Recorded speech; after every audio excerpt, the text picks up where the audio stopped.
খালেশ্বরী এই করে যুগত হাসারে এই করে যুগত লক্ষ লক্ষ লক্ষ পণ্ডিত হব কলির যুগত নিজা নিজা নিজা শাস্ত্র বেদ পঢ়িবগে পথ নিজা নিজা শাস্ত্ৰ এই কলিৰ যুগত কথা শুভ জাতিৰ ৰুমত এক পুত্ৰ জন্ম হ'ব এই পাপৰ ফল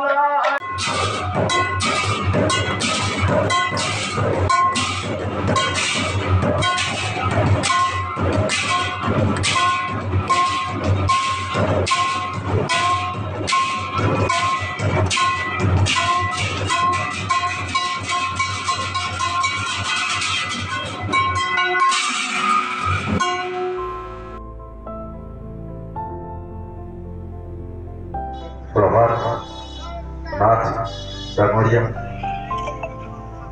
সম্বৰ্ধনা জনাব তুলুমণি কলিতাই।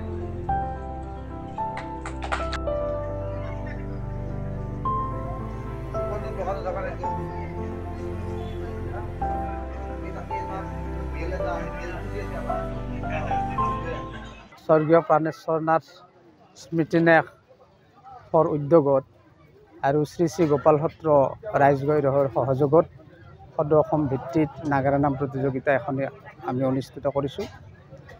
নাগাৰা নামৰ বৰ্তমান যিটো নামসুৰীয়া আলক্ষ্যৰ নিচিনা পৰিৱেশ এটা হৈছে, মহাপুৰুষ শ্ৰীমন্ত শংকৰদেৱে যি নাগাৰা নাম আৰম্ভ কৰিছিল সেইটো ঠাচত যাতে নাম থাকে আৰু তাৰ কাৰণে আমি চিন্তা চৰ্চা কৰিছোঁ। আমিও বহুদিন আগৰ পৰা নাগাৰা নামৰ লগত জড়িত, গতিকে সেই ক্ষেত্ৰতে নাগাৰা নামে যাতে বিশ্ব দৰবাৰত প্ৰসিদ্ধ লাভ কৰে, নাগাৰা নাম অসমীয়া সংস্কৃতিৰ এটা অংগ, এই নাগাৰা নামেই যাতে বিশ্ব দৰবাৰত প্ৰসিদ্ধ লাভ কৰে, তাৰ যাতে স্বকীয়তাটো বৈশিষ্ট্যটো বজাই থাকে, সেই উদ্দেশ্য আগত ৰাখিয়ে স্বৰ্গীয় প্ৰাণেশ্বৰ নাথ এগৰাকী নাগাৰা নাম শিল্পী আছিল আৰু স্বৰ্গীয় লক্ষ্মীনাথ এগৰাকী ঘোষানাম আৰু দিহানামৰ শিল্পী পেঞ্চন বঁটা প্ৰাপক আছিল।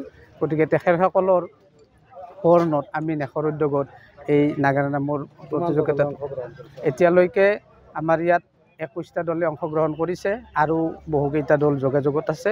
হয়তো আমি আজি এই 21টা দলৰ ভিতৰত 9টা দল ইয়াতে প্ৰতিযোগিতাত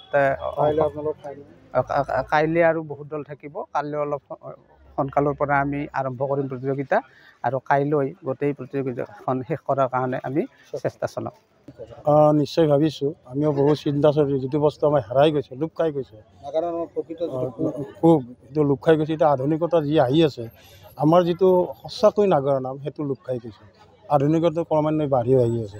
আমি তাকে চিন্তা চৰ্চা কৰি আমাৰ ঘৰৰ প্ৰাণেশ্বৰ নাথৰ সমূহ পৰিয়াল লগ লাগি এই যে পুৰণি যিটো নাগাৰা নাম যিটো মানে সেই আনাৰ প্ৰচেষ্টাৰে আজি এই দুদিনীয়া কাৰ্যসূচীৰে আমি সদৌ অসম ভিত্তিত এই নাগাৰা নাম প্ৰতিযোগিতা আয়োজন, ৰাইজৰ সহযোগ আমি যথেষ্ট কৰিছে, আমাৰ খেলুৱৈ ৰাইজে কৰিছে, আমাৰ গোটেই মানে হালগাঁও ৰাইজে আমাক যথেষ্ট সহায় কৰিছে। কলিৰ যুগত নাম ধৰ্মই শ্ৰেষ্ঠ, সেইকাৰণেও আমি তেখেতৰ ভগৱানৰ নামটো কেনেকৈ আমি লৈ থাকিব আৰু তাৰো প্ৰয়াস কৰিছোঁ।